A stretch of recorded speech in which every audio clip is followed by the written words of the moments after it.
As a parent, I want my child to have the best life. I don't want them to frivolously waste money away. So what do I want my kid to learn about money?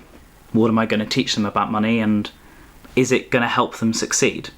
Hello, my name is Oliver, and today is day 25 of uploading for 100 days consecutively. And today we're talking about money, because money is a great asset in life, and you need money because it will buy back your time. That is how you're going to succeed in life, by having as much time as possible to spend with family or have adventures with family, friends, by yourself, whatever you want to do. But you need your time. And to get that time, you need money.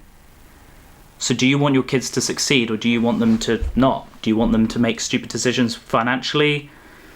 Probably not. So what am I going to teach my son about money? One thing I'm going to teach him is you can always make more money.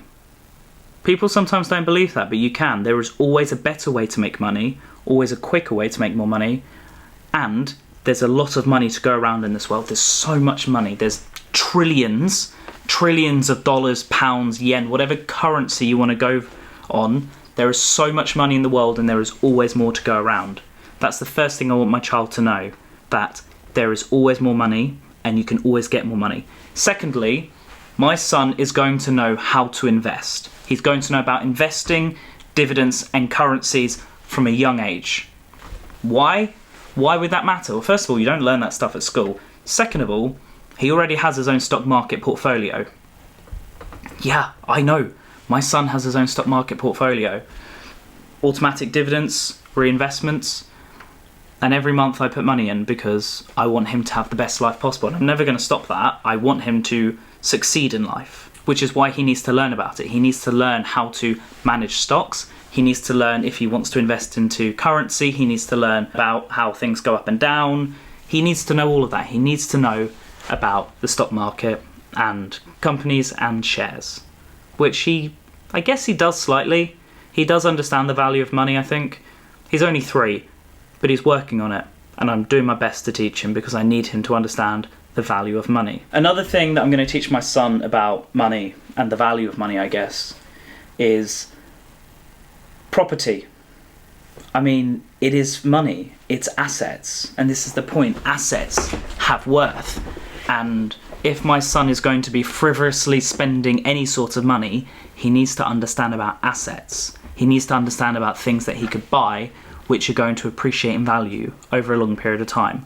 Whether that's houses, whether that's just the stock market, as I've already explained, I want him to know as much as possible about assets, things that are worth stuff. And it goes vice versa, really, because does he need to buy a useless tat when he's older? Probably not, no. Or he can, when he has enough money to do so. And this is the point. I'm going to teach him that there will be a point where he can go and do whatever he wants. But he needs to be able to get to that point first. I don't want him to struggle. I want him to succeed, which is why I have a stock market portfolio for him now. I want him to have every penny possible. I want him to be the richest man in the world if that was physically possible, but I can't make that decision for him. I can only guide him with the knowledge of money that I have now. See, a lot of people think, money comes and goes, we can just make more. And it is true, you can make more. But why does it need to come and then go? Seriously, why spend stupid money on branded clothing or anything like that, when really we could just invest it? There's some lovely calculators online which I like to use, which is a compound interest calculator. For instance, you can find someone who buys a coffee. I've got a compound interest calculator up right now. Let's just start with initial investment of, we'll say £5. I don't know how much Starbucks is. £5, right? And we'll say 10% on average in the S&P 500 on stocks. I think I get just above that in stocks. Get that annually over 12 months with deposit amounts of weekly of £35. It's £5 a day times 7. Now, when you calculate that up, after 20 years of just buying coffee, you would have invested £36,400 into coffee. And what would you have now? You would have 115,207 and 58 pence. That is a total increase of 78,802 and 58 pence. That is gone up 632.81%. buying coffee. You can make coffee at home. You can go and buy some coffee and you can make home. Oh, if you like the fancy machines, save up and buy one. It's still cheaper than buying a Starbucks or a Costa coffee. When you realise after 20 years, if you've been going to work and buying a coffee on the way to work, it's only £5 here and there, that's sure. But the compound interest adds up monumentally. That's £115,000 you'll have. He would have saved £36,400. He would have got for free £78,802 and 58 pence. For free. Just for saving his money and investing it correctly rather than buying coffee. These are the sorts of things that my child needs to know. He does need to know. I don't ever want him to struggle with money. I want him to have the best life ever. And when he understands this sort of stuff, which he will one day, he'll realise, well, hang on, I don't want to buy coffee.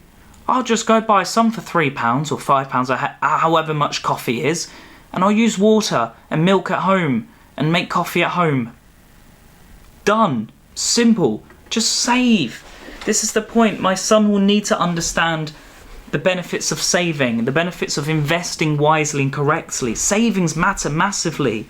If he doesn't save his money, he won't be successful. And I don't want to say it like that, but it's true. And based on the amount that I give him at the moment, I give him a bit more than this realistically, but he's still going to be over 30 grand up by the age of 18 years old. And that's just for 18 years old. I want to put more money in for him, and I'm going to put more money into savings for him. He's 3, and he is going to be a very, very, very wealthy 18-year-old. So, yeah, it's as simple as that. I want him to have enough to be able to buy a house outright, a deposit. How much am I going to have to invest? If I was able to invest into him £500 a month, for instance, which I can't, he would have a future investment of £303,000. £283.95. But £303,000. I don't know how much properties are going to be when he's 18. That could be a deposit.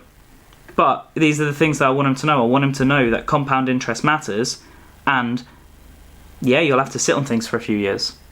But you can always make more money in that time. You're investing your £5 a day that you've spent on coffee, that's fine. You don't have that £5 anyway if you bought coffee, so it doesn't matter where it's gone, does it? No, not really. But you can go make more money. You can then invest more money if you choose to do so. That's how compound interest works, and my son understanding compound interest is going to be the best thing ever, because I want him to be as rich as possible. He deserves it. He deserves every single penny that he has coming his way, and I will never stop investing into him, into his future.